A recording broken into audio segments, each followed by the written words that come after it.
اعوذ باللہ من الشیطان الرجیم بسم اللہ الرحمن الرحیم الحمد للہ الذی لا یبلغ مدحتہ القائلون ولا یحصی نعماءہ العادون ولا یعدی حقہ المجتہدون الذی لیس لصفتہ حد محدود ولا نعت موجود ولا وقت معدود ولا اجل ممدود فطر الخلائق بقدرته ونشر الرياح برحمته الصلاة والسلام على الرسول المسدد المصطفى العمجد المحمود الأحمد سیدنا و مولانا و مولا الکونین جد الحسن والحسین معانی ابو القاسم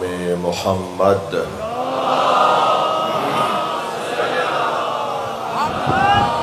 وآلہ الطیبین الطاہرین المعصومین الذین قال اللہ انما یرید اللہ لیذہب عنکم الرجس اہل البیت ویطہرکم تطہیرا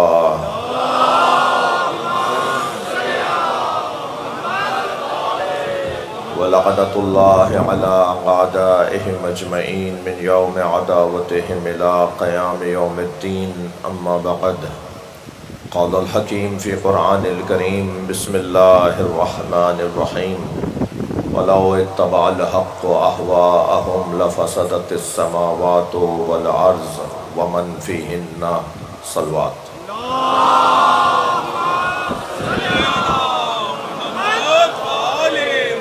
اس سے بلند صلوات ہدیہ کر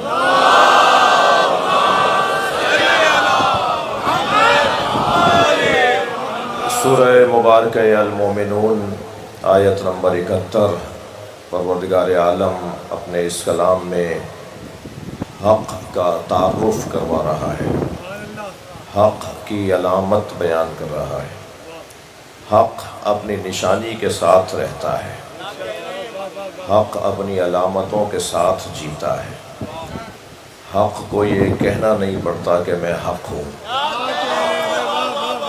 بلکہ حق خود بتاتا ہے کہ وہ حق ہے، اس کی عادات بتائیں گی، اس کے صفات بتائیں گے، اس کے آثار بتائیں گے کہ حق آ گیا۔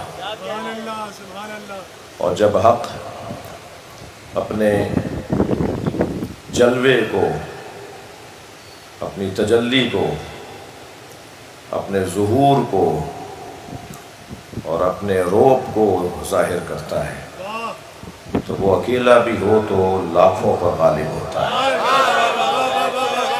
وہ کسی پھٹے بوریے پر بھی بیٹھا ہو، وہ ٹوٹے جھلنگے پر بھی بیٹھا ہو، اس کی عبا میں بھی بے بند ہوں، اس کی جوتیوں میں بھی بند لگے ہوئے ہوں، وہ بظاہر ایک لاغر سے سواری پر سوار ہو مگر وہ اپنی جگہ مکمل لشکر ہوتا ہے۔ اس حق نے اپنا تعارف کچھ اس انداز سے کروایا کہ لو اجتمع العرب علی قتالی، حق پھر اپنی شان ایسے بیان کرتا ہے کہ اگر سارا عرب مجھے مارنے کے لیے جمع ہو جائے لما واللے تو پشت دکھا کر نہیں جاؤں گا۔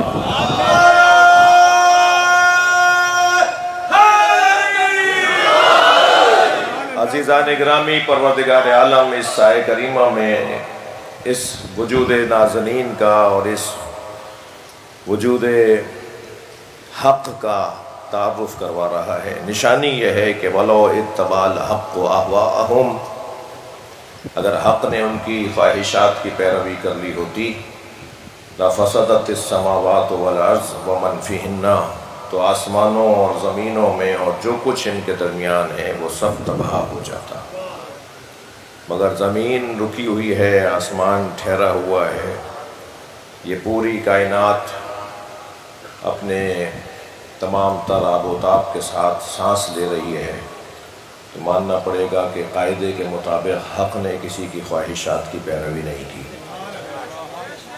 عزیزو، لولا الحجہ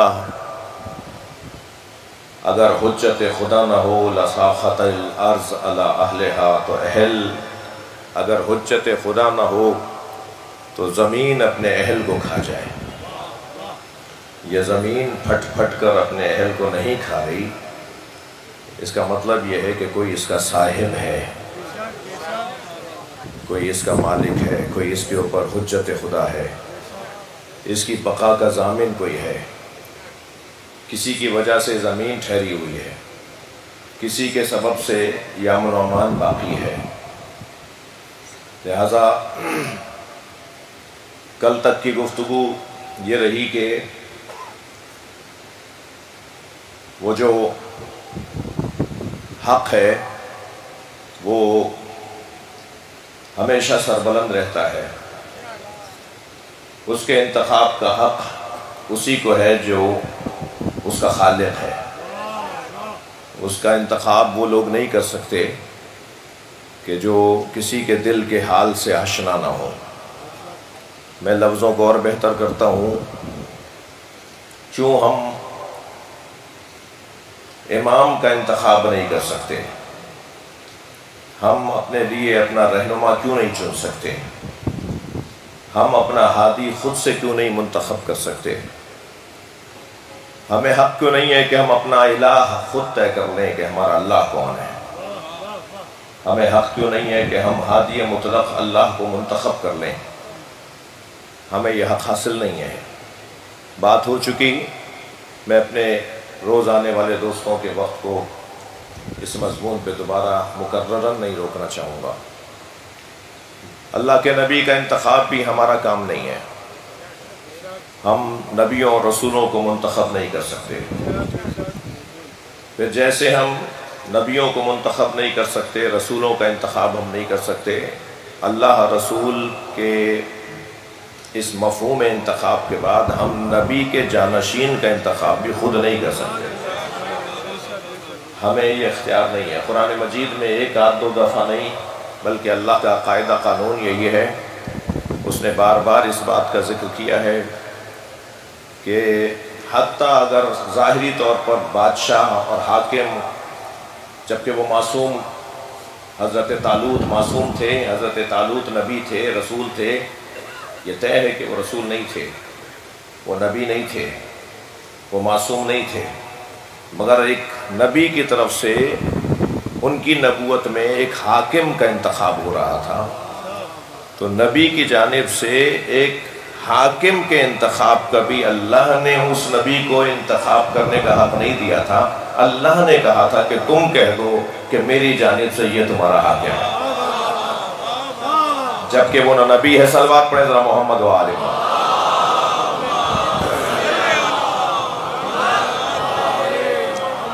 جہاں جہاں قال نبیہم، جب ان کے نبی نے ان سے کہا کہ قد جعل اللہ لکم طالوت ملکا، تمہارے لیے اللہ نے طالوت کو ملک قرار دیا ہے، تو انہوں نے کہا کہ نحن احق بالملک، ہم تو اس سے زیادہ بہتر حاکم ہو سکتے ہیں۔ تو جواب یہ نہیں آیا کہ تم بہتر ہو سکتے یا نہیں ہو سکتے، جواب یہ ہے کہ ان اللہ قد استفا لکم، اللہ نے ان اللہ استفاہ لکم، اللہ نے اسے تمہارے لیے منتخب کر لیا ہے، اور جسے تمہارے لیے اللہ نے منتخب کیا ہے اللہ کے نزدیک زادہ بسطۃ فی العلم والجسم، اس کی صفت یہ ہے کہ وہ علم میں بھی تم سے زیادہ ہے اور جسمانی توانائی میں بھی تم سے زیادہ ہے۔ تو معیار اللہ کے نزدیک اگر کبھی کسی کے انتخاب کا بنے گا تو کم سے کم یہ دو چیزیں بنیں گی، ایک تو عالم ہونا چاہیے اور ایک جسمانی طور پر مضبوط ہونا چاہیے۔ جو علمی طور پر اپنے زمانے میں سب سے بڑا وجود ہو وہ حق رکھتا ہے کہ وہ لوگوں پر حکمرانی کرے، خاص طور پر جب نبی کی طرف سے اور اللہ کی طرف سے کوئی بنایا جا رہا ہو، عزیزان گرامی، اور یا جسمانی طور پر وہ مضبوط ہو۔ تو کل تک ہماری یہ بات بہت ہی روشن تھی، آپ محترم سننے والوں نے توجہ سے اس بات کو، اس مفہوم کو بہت تفصیل سے سنا۔ ارشاد ہو رہا ہے کہ من مات ولم یعرف امام زمانہ فقد مات میتۃ جاہلیہ، اس کو ذرا بہتر کیجئے بھائی. من ماتا ولم یعرف امام زمانہ فقط ماتا میتۃ جاہلیہ. جو مر جائے اور اپنے زمانے کے امام کی معرفت نہ رکھتا ہو، فقط ماتا میتۃ جاہلیہ، وہ گویا زمانہ جاہلیت میں مر گیا. زمانہ جاہلیت کیا ہے؟ اعلان نبوت سے پہلے. زمانہ جاہلیت کیا ہے؟ اعلان توحید سے پہلے. زمانہ جاہلیت کیا ہے؟ دعوت ذو العشیرہ سے پہلے. یعنی جس زمانے میں لوگوں میں یہ الجھن تھی کہ ہماری طرف اللہ کی طرف سے ہمارے لیے کون نبی رسول یا امام بنا کر بھیجا گیا ہے. دین ابراہیمی کا دور ہے، وہ بھی خاندانی طور پہ کچھ ہستیاں ہیں کہ جو دین ابراہیمی پہ عمل کر رہے ہیں. عموم جو ہے، عوام جو ہے، وہ جاہلیت کی زندگی گزار رہی ہے. جیسے حضرت جعفر طیار نے حبشہ نجاشی کے دربار میں جب خطبہ ارشاد فرمایا تھا تو فرمایا تھا کہ ہم کیسے رہ رہے تھے. اسلام کا تعارف جب انہوں نے کروایا، جب نجاشی نے ان سے پوچھا کہ اسلام کیا ہے، یہ جو آپ کے رسول نے پیغام آپ تک پہنچایا، یہ آخر اس کا تعارف کیا، یہ ہے کیا، اسلام ہے کیا؟ تو حضرت جعفر طیار نے فرمایا کہ اسلام ایک شفا بخش دوا کا نام ہے. صلوات پڑھیں ذرا محمد و آلہ.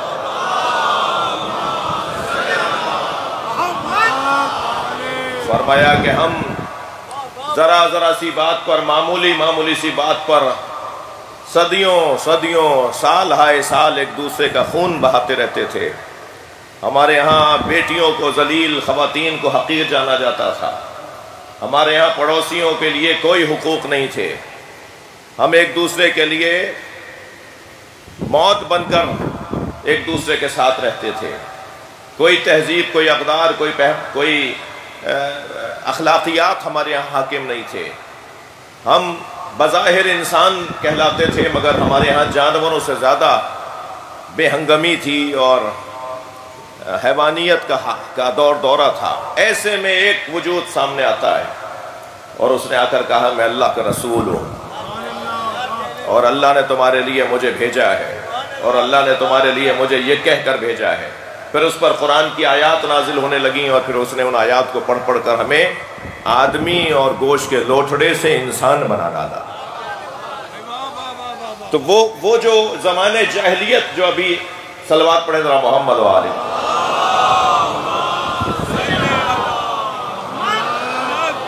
ایک اور بلند صلوات پڑھ لی.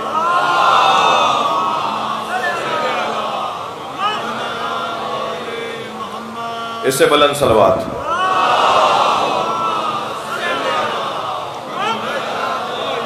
آپ اور بھی بلند پڑھ سکتے ہیں.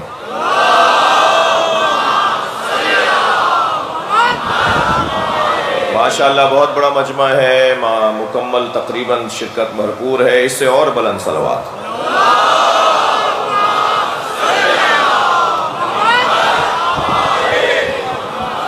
تو وہ جو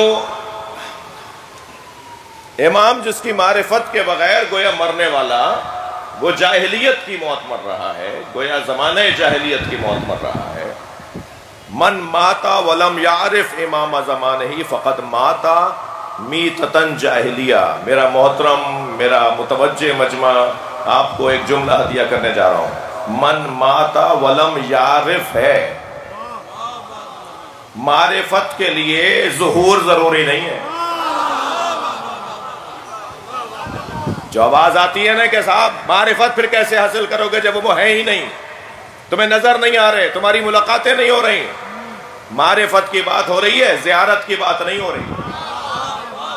کتنے ہی لوگ تھے جنہیں زیارت ہوتی تھی مگر معرفت نہیں تھی، اور کتنے ہی لوگ ہیں جنہیں زیارت نہیں ہوتی مگر معرفت ہے.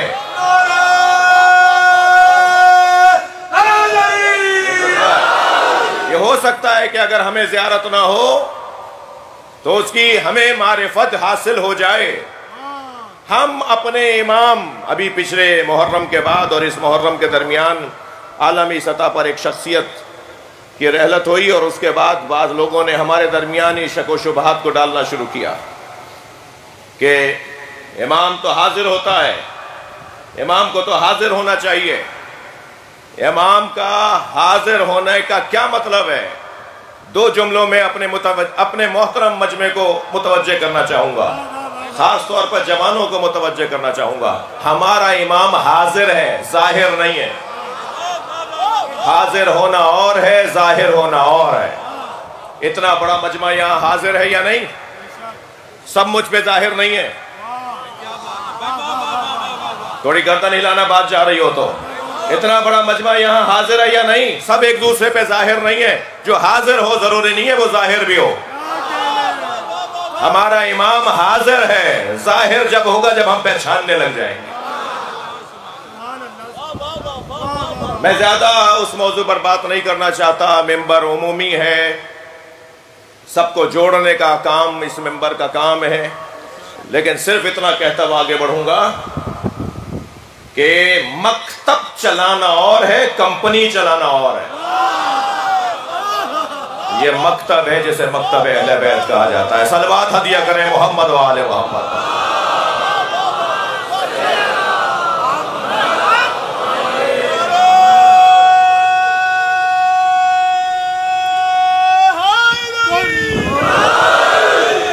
جی ابھی اعلان کر دیجئے کہ 10 لاکھ فیملیز کو ہر مہینے مثلاً 20,000 روپے مہینہ ملے گا 10 لاکھ فیملیز کو۔ یہ 10 لاکھ فیملیاں جان مال قربان کرنے کو تیار ہو جائیں گی 10,000 روپے 20,000 روپے دینے والے پر۔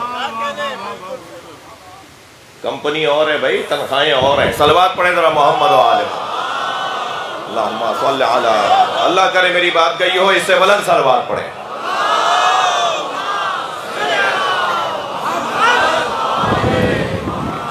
جی اگر کوئی اس انداز سے سوچ رہا ہے صاحب العصر کے لیے، اور اس انداز سے سوچ رہا ہے کسی اور شخصیت کے لیے، تو وہ کیا منہ دکھائے گا مولا کائنات کو؟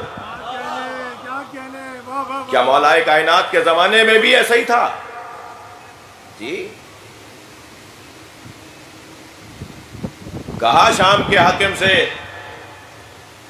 بات کر چکا ہوں میں، اس کی تکرار نہ ہو، ایک جگہ کر چکا ہوں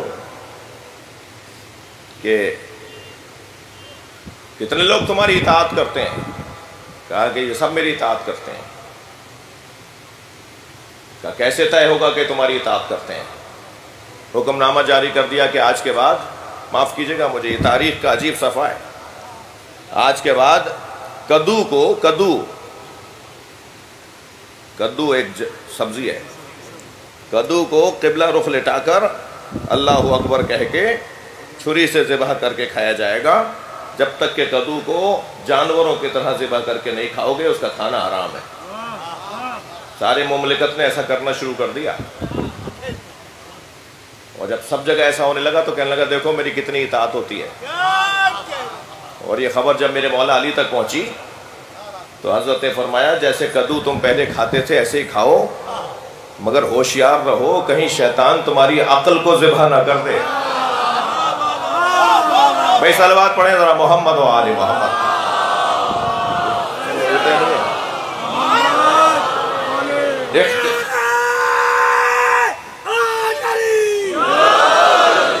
اختیارات کے ساتھ جینے کا حق دینا اور ہے، عقل اور عقلائی انداز سے جینے کا حق دینا اور ہے، با اختیار معاشرے کو لے کے چلنا اور ہے۔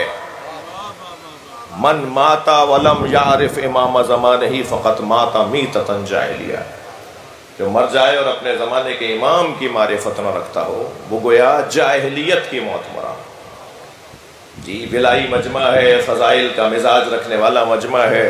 وَإِن لَمْ تَفْعَلْ فَمَا بَلَّغْتَ رِسَالَتَهُ، غدیر کے میدان میں اللہ نے اپنے حبیب سے کہا تھا اگر آپ نے یہ کام نہ کیا تو گویا ان تک آپ کی رسالت ہی نہیں پہنچی۔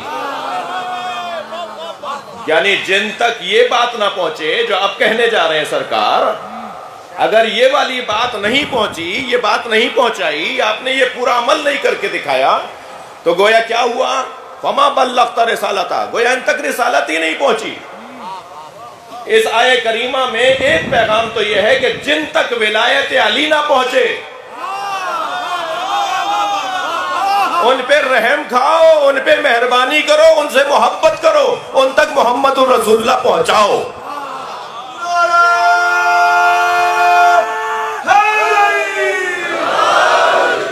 بہت مشکل ہے. بغیر جس نے نہیں پہچانا اپنے زمانے کے امام کی گویا وہ معرفت نہیں رکھتا، گویا وہ جاہلیت کی موت مرا. یہ سنی شیعہ نے لکھا ہے. یہ حدیث وہ حدیث ہے کہ جو کتب تمام اسلامی کے اندر مسلمانوں کے تمام فرقوں کے اندر یہ حدیث کا اس کی تواتر کا ذکر ہے. جی عجیب حسین خوبصورت روایت آپ کو ہدیہ کرنے جا رہا ہوں.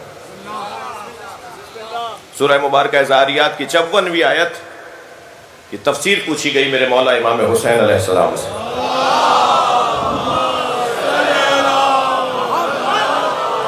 وَمَا خَلَقْتُ الْجِنَّ وَالْإِنسَ إِلَّا لِيَعْبُدُونَ.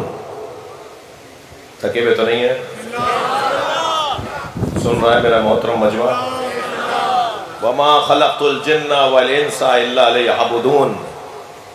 وَمَا خَلَقْتُ الْجِنَّ، اور نہیں خلق کیا میں نے جنوں کو، وَالْإِنسَ انسانوں کو، إِلَّا لِيَعْبُدُونَ مگر اس لیے خلق کیا کہ وہ عبادت کریں. یہ کتنی مشہور حدیث آیت ہے، کتنی مشہور آیت ہے سورہ زاریات کی. وَمَا خَلَقْتُ الْجِنَّ وَالْإِنسَ إِلَّا لِيَعْبُدُونَ. اس آیت کی تفسیر پوچھی امام حسین کے اصحاب نے. روایت کہتی ہے کہ خرج الحسین علی اصحابہ.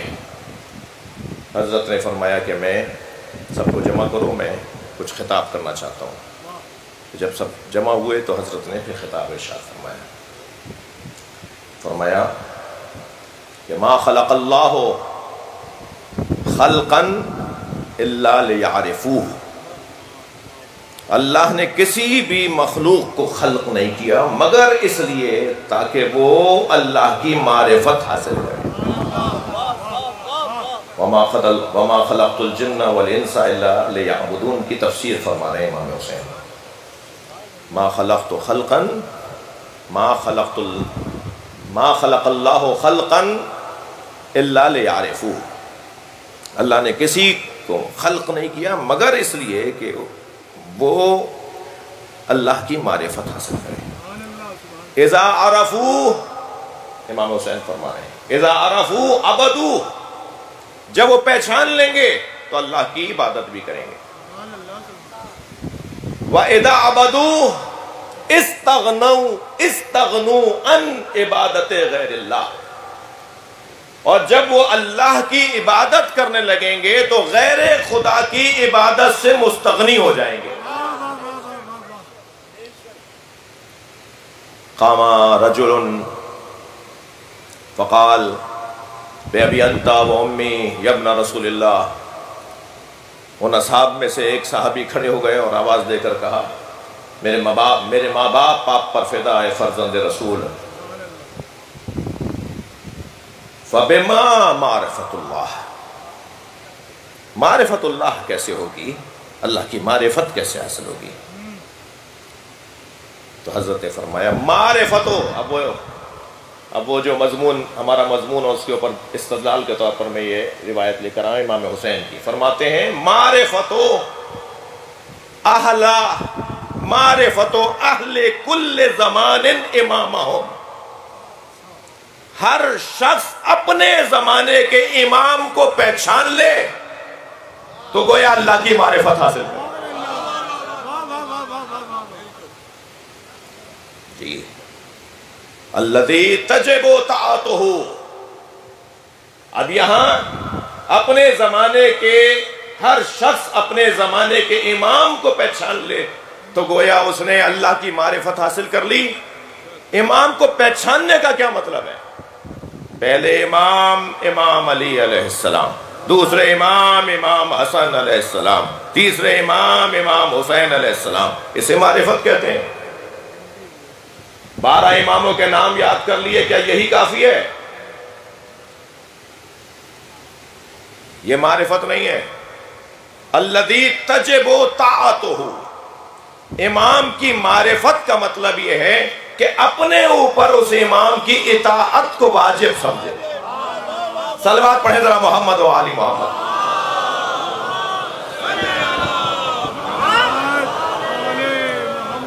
آپ نے کبھی غور فرمایا کہ امام کو، حجت خدا کو انتخاب کرنے کا عوام کو کیوں حق نہیں ہے؟ قرآن نے بتا کے فرمایا وَرَبُّكَ يَخْلُقُ وَيَخْتَارُ، اللہ ہی خلق کرتا ہے اور اللہ ہی منتخب کرتا ہے۔ اچھا، اللہ کیوں منتخب کرتا ہے؟ اس لیے کہ ربُّكَ يَعْلَمُ مَا تُكِنُّ صُدُورُهُمْ، اللہ جانتا ہے کہ دلوں میں کیا گزر رہا ہے۔ بھائی اللہ دلوں کے راز جانتا ہے نا، تو اسی کو حق ہے کہ وہ انتخاب کرے جو دلوں کے راز جانتا ہو۔ اب جو دلوں کے راز نہیں جانتا اسے انتخاب کا حق بھی نہیں ہے۔ اب سوال میرا یہ ہے، آپ محترم سننے والوں سے ایک لمحہ فکریہ ہے جو اس بحث میں اور اس بیان کے اندر ایک منزل پر میں لے کر آیا ہوں، وہ یہ ہے کہ جس امام کی معرفت گویا اس کی اطاعت کے وجوب کے مترادف ہے، یعنی امام کی معرفت کا مطلب ہی نہیں ہے مگر یہ کہ اس کی اطاعت واجب ہے۔ ایسا ہی ہے، یعنی میں نے اب تک یہی بات کی آپ سے، یعنی امام کی اطاعت واجب ہونا گویا اس کی معرفت ہے۔ امام کی معرفت کا مطلب پہلے امام سے لے کر 12ویں امام تک کے نام یاد کر لینا نہیں ہے، بلکہ امام کی معرفت کا مطلب یہ ہے، توجہ، امام کی معرفت کا مطلب یہ ہے کہ ان کی اطاعت واجب ہو۔ اب دیکھیے، جس کی اطاعت واجب ہے، جس کی اطاعت واجب ہے، اس کے لیے یہ کتنا روشن پیغام ہے کہ وہ مطاع مطلق ہے، یعنی جو وہ کرے گا، جو وہ کہے گا اسے ماننا لازم ہے، جو وہ بول دے اس پر عمل کرنا واجب ہے، جس سے وہ روکے اس سے رکنا واجب ہے۔ یعنی جس کی زندگی کے مطابق میری اور آپ کی زندگی گزرے، تو گویا میں نے اپنے زمانے کے امام کی معرفت حاصل کر لی، اور گویا میں نے نبی کی نبوت کو سمجھ لیا، اور گویا میں نے اللہ کی توحید کو مان لیا۔ تو کیا اب اسی امام کا حق نہیں ہے کہ وہ قسیم النار والجنہ کہلائے؟ کیا اب اسی امام کا حق نہیں ہے؟ یعنی اب اگر میں یوں کہہ دوں کہ وہ کسی کو اشارے کر کر کے کہے، یا جنت سے اشارے کر کے کہے کہ یہ تیرا ہے، اور دوزخ سے کہے یہ تیرا ہے، یہ زیادہ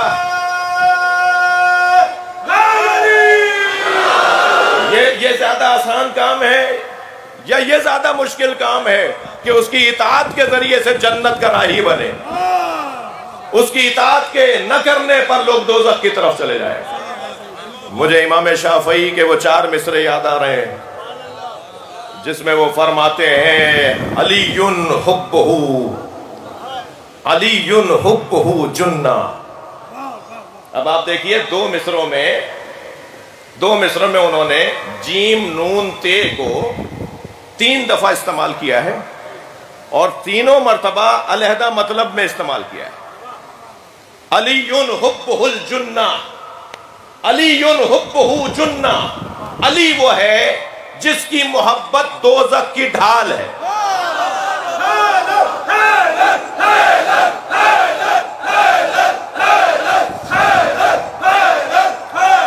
علی حبہ جنہ، جس کی محبت، امام شافعی ہیں بھائی، 4 بڑے ہمارے بھائیوں کے بڑے ناموں میں ایک نام امام شافعی۔ فرماتے ہیں علی وہ ہے کہ جس کی محبت جنہ یعنی ڈھال، سپر ہے، ڈھال ہے، اس تک دوزخ کی آگ نہیں پہنچے گی جس کے دل کا مالک علی ہو۔ علی حبہ جنہ قسیم النار والجنہ۔ بھئی یہ مصرے کے اس دوسرے حصے کی خاطر میں آپ کو 2 شعر سنا رہا ہوں، 2 مصرے سنا رہا ہوں۔ پہلے مصرے کے اندر فرماتے ہیں علی حبہ جنہ قسیم النار والجنہ۔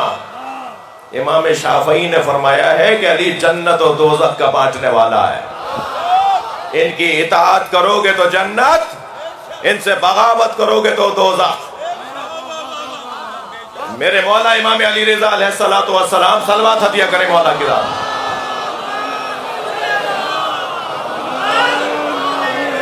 کچھ بیچ میں 4-5 منٹ میرے ضائع ہو گئے، اگر میں 5 منٹ زیادہ بولوں تو برداشت کیجئے گا مجھے آپ۔ جی میرے مولا کا دربار ہے اور امام الرشید برابر میں بیٹھا ہوا ہے کہ ایک مرتبہ کسی نے آواز دے کر کہا آپ کا عقیدہ یہ ہے کہ علی قسیم النار والجنہ؟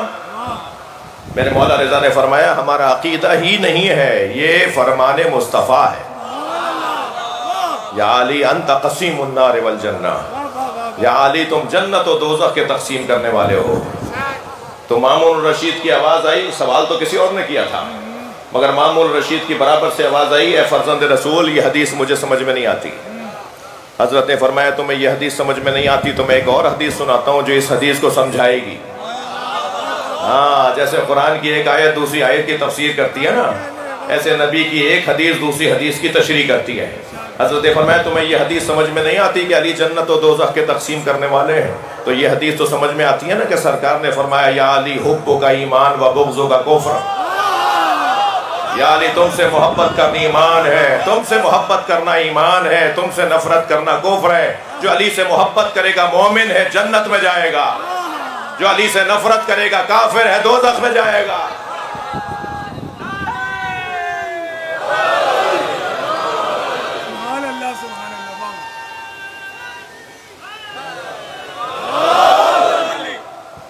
توجہ کر لی؟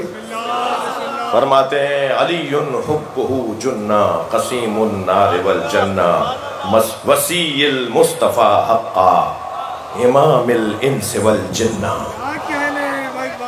امام شافعی فرما رہے ہیں جنہ جنہ اور جنہ، یہ شعری ذوق بھی ہے نا۔ جنہ یعنی ڈھال، جنہ یعنی جنت، جنہ یعنی جن، امام الانس والجنہ۔ علی وہ ہے جو انسانوں اور جنوں کا امام ہے، جو انسانوں اور جنوں کا امام ہو، جو قسیم النار والجنہ ہو، وہ ہے کہ جس کی اطاعت واجب ہے۔ وقت تنگ ہو گیا، گفتگو کل آگے بڑھے گی انشاءاللہ۔ علی کی بیٹیاں بھی علی ہیں، یہ سارا گھرانہ محمد ہے اور یہ سارا گھرانہ علی ہے۔ مولا علی کے بیٹے بھی علی اور مولا علی کی بیٹیاں بھی علی۔ ایک بیٹی تو ایسی علی ہے جو زین للاب ہے، جو اپنے بابا کی زینت ہے۔ اجرکم اللہ۔ آمادہ ہو رہے ہیں آپ؟ 5 محرم کی مجلس ہے۔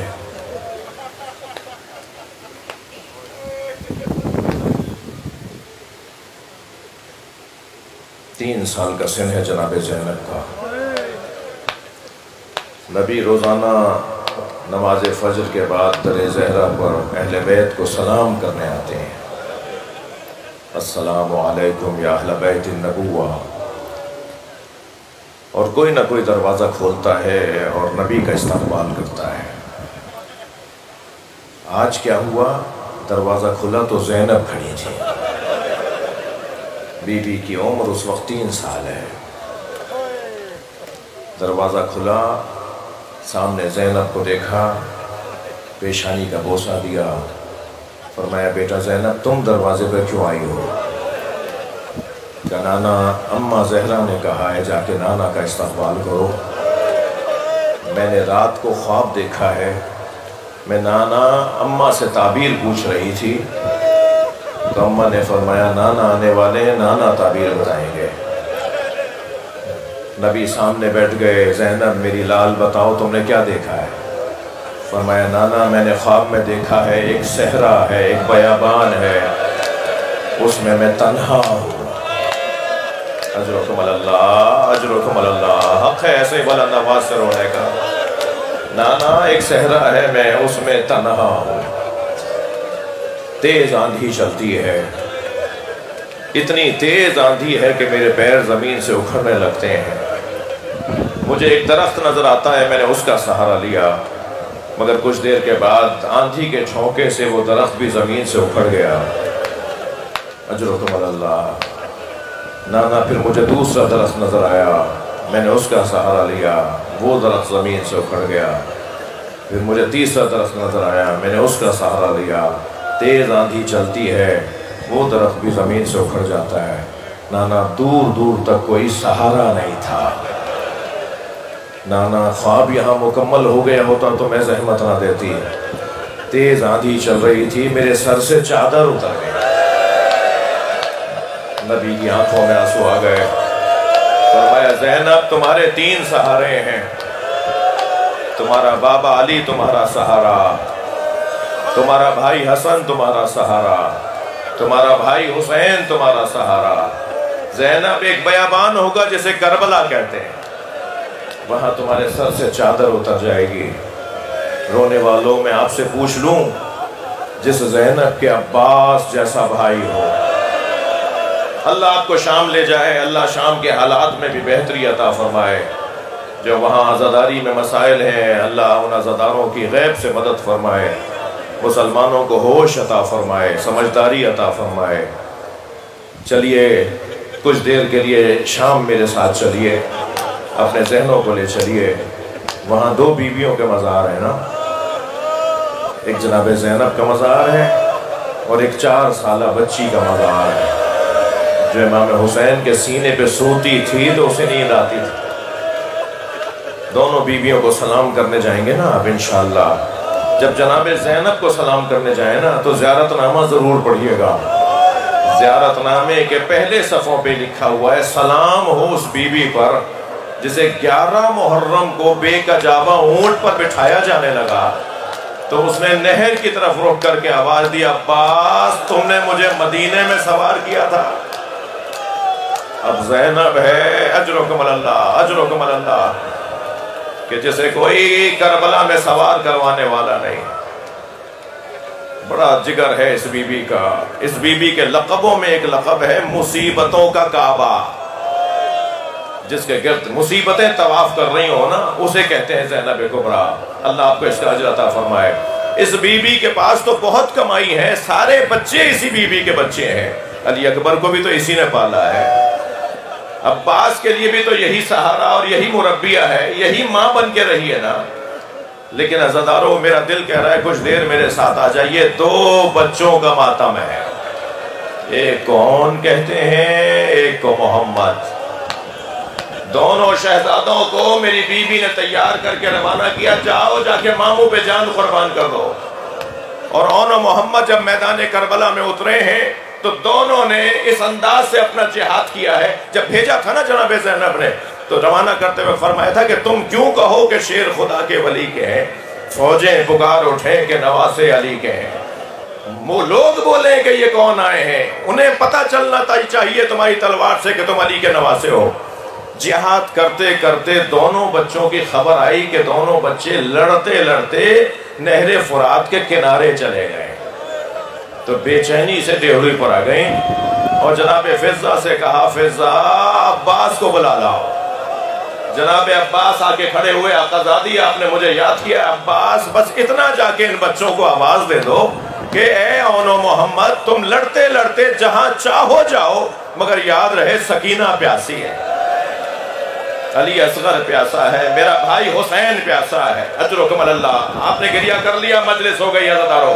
دونوں شہزادوں نے اپنا جہاد کیا اور آخر زخموں کی تاب نہ لا کے گھوڑوں سے گرنا شروع ہوئے۔ امام حسین نے دونوں بچوں کے جنازے اٹھائے اور لائے ہیں گنج شہیدہ کی طرف۔ ساری بیویوں نے استقبال کیا مگر ان بچوں کی ماں نظر نہیں آئی۔ معلوم ہوا خیمے کی پشت پر میری بیوی سجدے کی حالت میں ہے اور تسبیح پڑھ رہی ہیں، شکرن شکرا، یا اللہ تیرا شکر ہے تو نے میری قربانی کو قبول کر لیا۔ اللہ لعنت اللہ علی الظالمین۔